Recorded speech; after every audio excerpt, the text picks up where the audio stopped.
So we now continue with who, what, why, when, where, and how.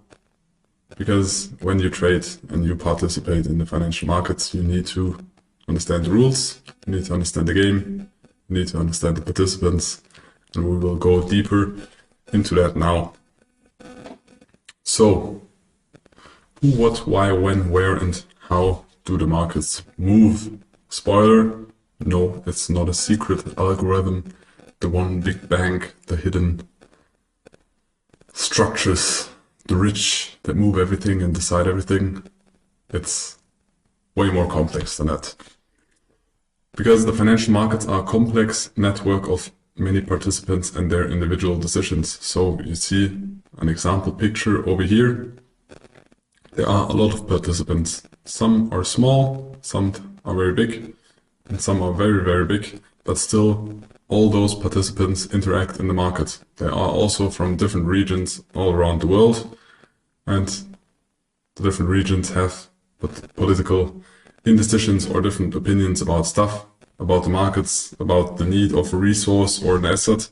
So they make their own decision, they make their own analysis, and not everybody can win in this game because there is no real money created. It's just changing hands in the financial markets, and that's why it's not possible that everybody wins. But the prices are always a result of a lot of participants participating in the market, doing analysis, and then acting based on that analysis. So who do we have? Who are the market participants? We have institutional market participants, for example, pension funds, sovereign funds, university endowments, or big companies or industries that participate in the markets. Either they need to make currency transactions, they need to buy commodities, they need to hedge in commodities, they need to buy stocks, they need to save their money or cash they have, because a lot of companies sometimes have a lot of cash and they need to deposit it somewhere, for example, in a monetary or money market fund. You also have asset managers, hedge funds, investment funds, and family offices. They are mainly speculative, or they want to earn or gain money. And on the institutional side, it's not always about speculative or earning money. Or industries, especially there, it very often is just about hedging. Then you have HFTs, so high frequency trading. Those are very short-term algorithms. You as a trader and also a company loves it when the market is very liquid, and for this liquidity there are algorithms that provide that liquidity, so you can buy and sell most of the time at any price, and you get a good price. Doesn't matter if you buy or sell. But these HFTs, of course, also make profits. They also make losses. Not every HFT company is profitable. Of course, you just hear of the profitable ones, but when there are special scenarios like oil prices going negative, or you have COVID, or you have very big volatility, those HFT companies can also get into big trouble. There is a risk in all types. When you earn something or you have a potential outcome of earning, making a gain, there's always a risk also for those big companies. But you don't only have those HFT companies, you also have the prop firms. And not FC more prop firms, there are also real prop firms sitting in the cities where they have big investors, they have real money, and they hire traders. Each trader has a defined risk, also in banks, and then they trade the capital and they get a share of the profit. And you have commodity pool operators and so on. So a lot of participants. And the last one, you also have central banks, investment banks, actively managed certificates, or retail traders like you and me. So you and me are a very small part in the market, the retail traders. All the other market participants have way more capital. We are the smallest fish in this game compared to the other ones. And you need to realize this, and you need to know who you are playing the game of the financial markets with. Next, why are the markets moving? All the different participants in the market that we just mentioned are taking positions. They do analysis, or they have a reason to act on the financial market. And based on that, they take positions, trades, or investment decisions, financial decisions for their individual needs. A company that is buying future contracts has a different need of buying that future contract, because either they need a resource or either they need to hedge for price stability. You as an individual want to make profit. A pension fund maybe don't want to make a big profit, but they just want to save or make a safe interest of 2 to 3% each year, but they don't want to have risks, so they take less risks. So you have individual needs of individual or every individual company or trader that's acting in the markets. When Apple produces a lot of iPhones in China, they need to transfer because they need to pay Chinese companies, Chinese workers, but they sell iPhones in the US or in Europe. Then they need to transfer money from the US dollar to the Chinese yuan because they need to pay their workers, but they sell the product somewhere else.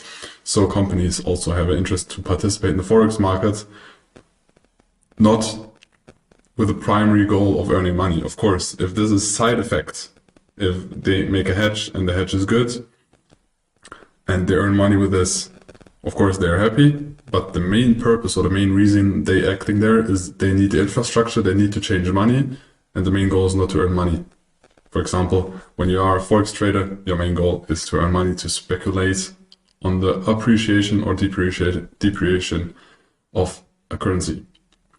So we have some institutions or individuals that just want wealth preservation. For example, a lot of money market funds, they just want the inflation hedge. So they just want to make the same performance or the same gain that inflation is losing their buying power. You have a lot of companies that just want to do risk hedging. For example, when you have big companies in real estate, they want to hedge against real estate crashes, or they want to hedge against interest rates rising. Different companies, different needs. You can also risk or hedge yourself. You can buy options because you have a long-term stock portfolio and then you want to buy options, but those options are just for you hedging against the Third World War, whatever.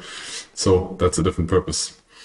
And then you have, of course, speculation or arbitrage. You have different stock exchanges, and between those different stock exchanges or assets that are traded, you can arbitrage. And arbitrage is, you can buy an Apple stock on the Hong Kong Stock Exchange, Stuttgart Stock Exchange, and New York Stock Exchange, and the price does not have to be the same. Because when a big market buyer steps into Europe and wants to buy Apple stock, I don't know if Apple stock is traded on the Stuttgart Stock Exchange, most likely not, but let's just assume it is traded there.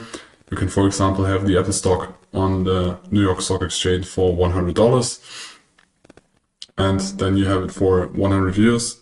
Let's assume euro to dollar is the conversion is 1 to 1, and then you have it on Hong Kong Stock Exchange for $99 because there was a big market participant that sold his stocks, and then you can arbitrage because you can buy a stock for 99 in Hong Kong Stock Exchange and sell it for 100 on the New York or Stuttgart Stock Exchange, so you can make a small profit.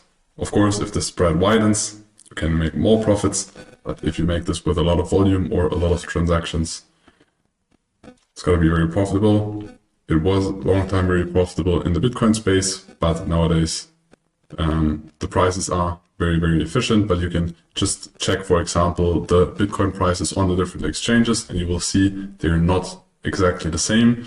And you can just open two different charts. You can open, for example, Binance and BitGet, and when the one price is higher and the other price is lower, you sell the one, you buy the other until they're even, then you close the positions, and then you make the profit of the difference.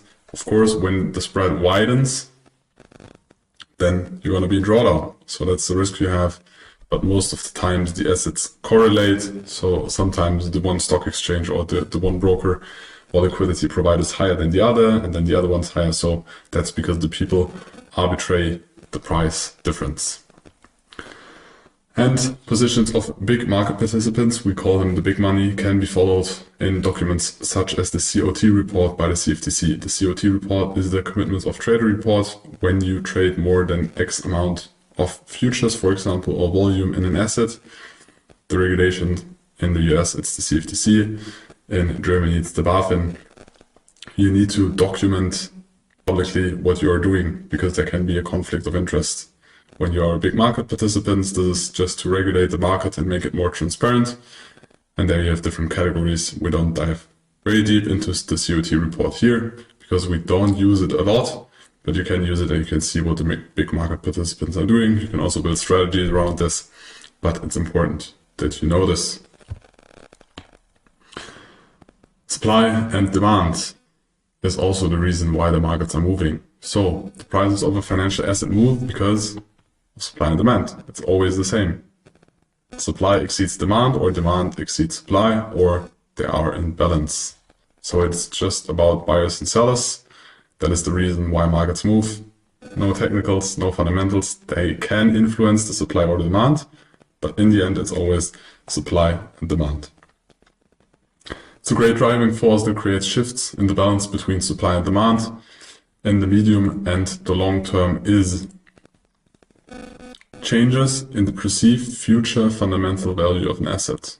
So the current price of the asset, what's the price all market participants agree on right now with the current information.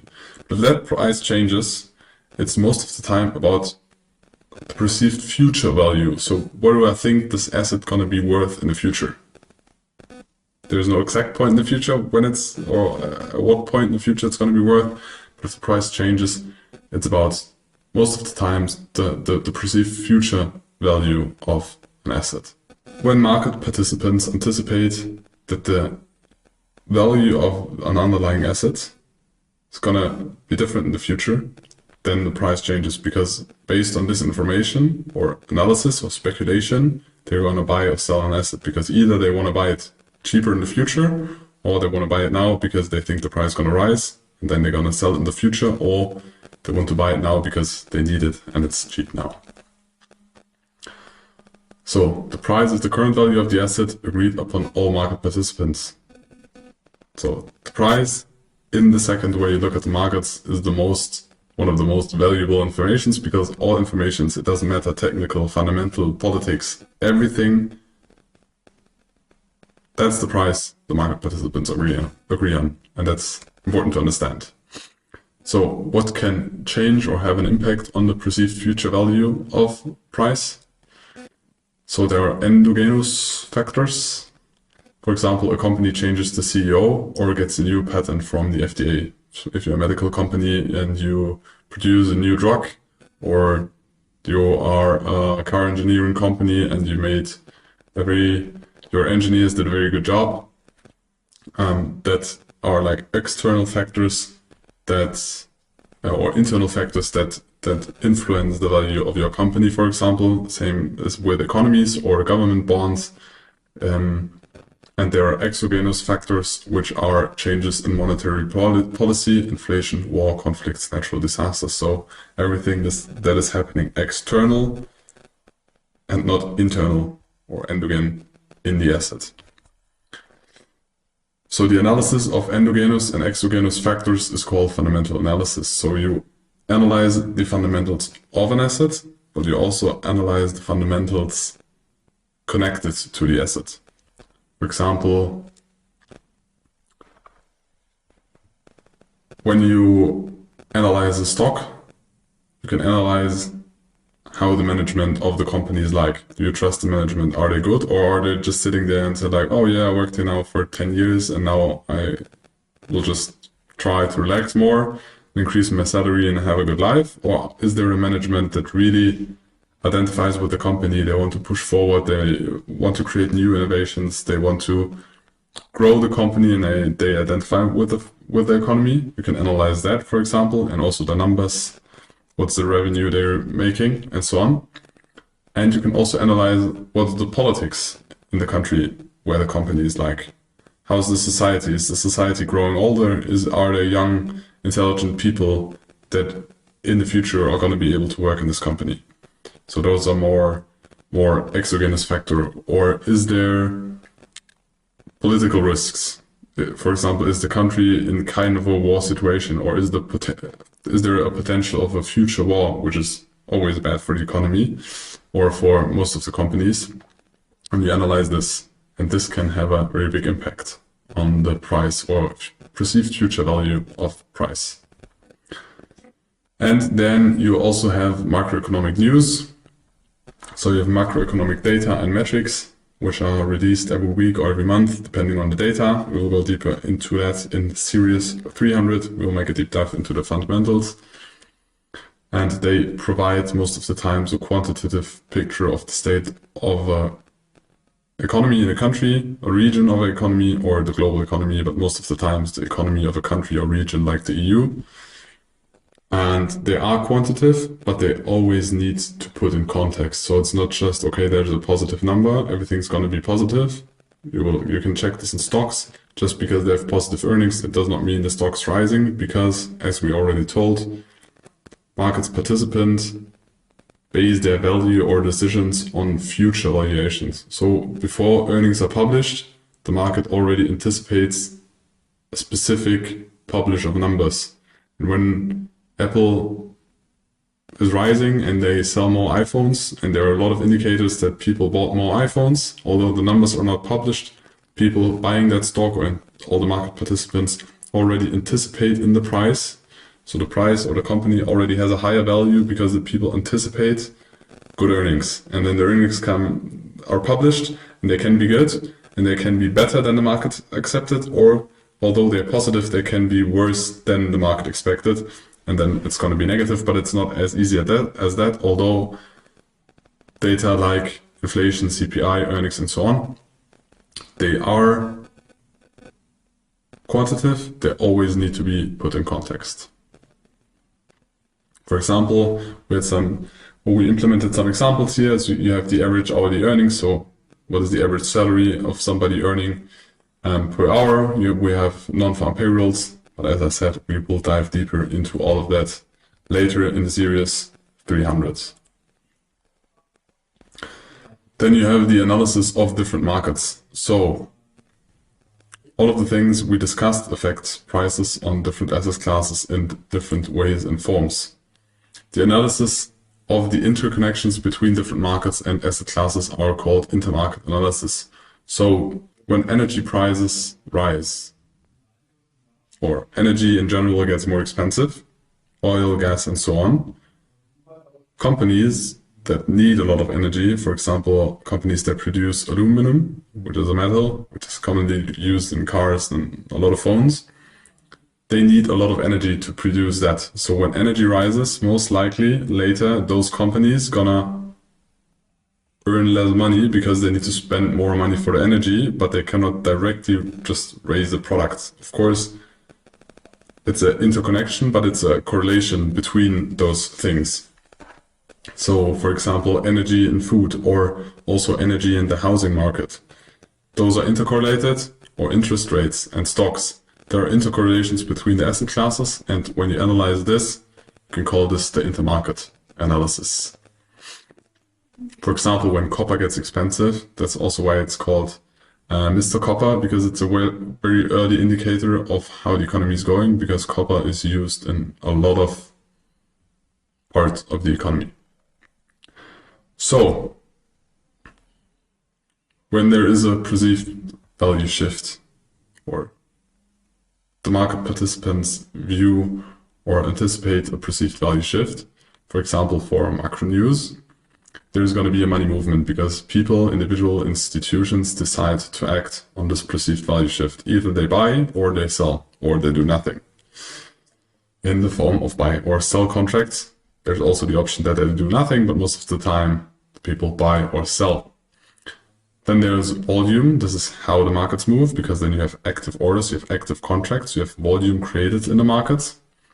And it depends on how much volume there is, how much contracts that are bought and sold at a specific price level, and the result is the traded volume at a price. But there are multiple price levels, so you have the creation of price action.